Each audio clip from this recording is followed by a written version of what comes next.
Another story I heard about myself. This one happened in high school. We had this teacher in high school whose kid went to our high school. His name was Mr. McNamara, and his son Jake McNamara went to our high school. He was a sophomore when I was a senior, so he was 2 years behind me. And Mr. McNamara was an asshole. And one weekend, he and his wife decided to leave town, which you should never do if you're an asshole. And Jake McNamara decided to throw a party at the teacher's house. Hooray!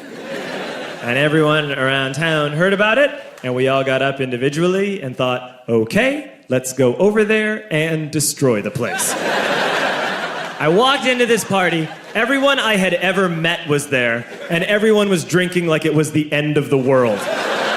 People were drinking like it was the Civil War and a doctor was coming to saw our legs off. It was totally unsupervised. We were like dogs without horses. We were running wild. I walked down to the basement. They had a pool table in the basement. One dude took a running start and threw his body onto the pool table and broke it in half. Another kid found out which room was Mr. McNamara's and went upstairs and took a shit on his computer. So the party was going great. I'm standing in the basement and I'm holding a red cup. You've seen movies. And I'm standing there and I'm holding a red cup and I'm starting to black out. And I guess someone said like, something police.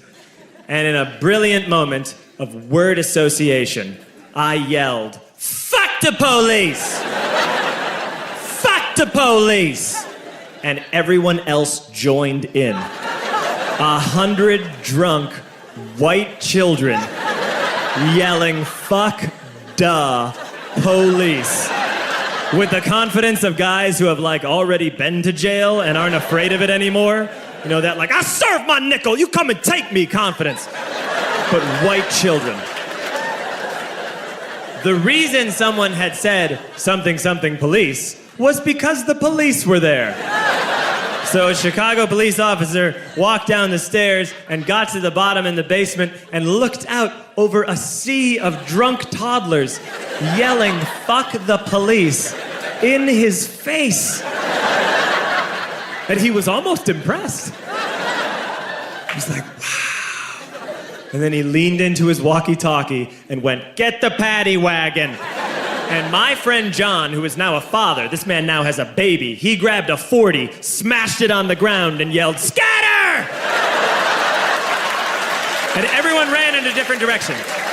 We all ran in different directions. It was like that scene in Ratatouille when the humans come in the kitchen and all the rats go in different ways. We all ran in different directions. I ran into the laundry room and I jumped up on the washing machine and I crawled out through a window into the backyard, and now I'm running through the backyard and there was this big chain link fence and I thought, I've never climbed a fence that high before. And then I woke up at home.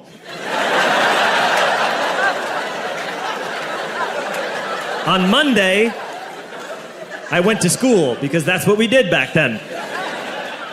And I'm walking into the school building, and who do I see but Jake McNamara? And he says to me, hey, were you at my party on Saturday? And I said, no. You know, like a liar. And he said things got really out of hand. Someone broke the pool table. Someone took a shit on my dad's computer.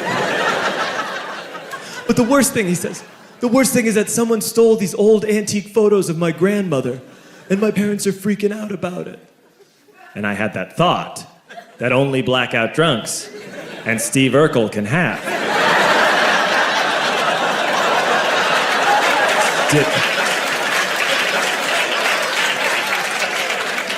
Did I do that?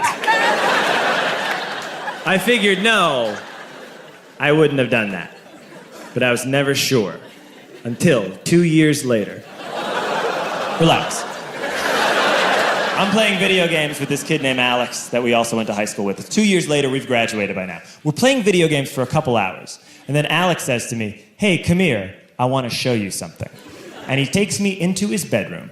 And then he takes me into a side room off of his bedroom. Never a good thing to have.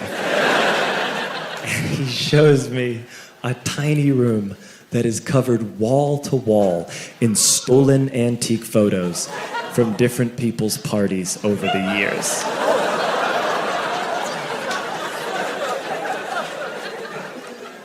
said, why? Why do you do this?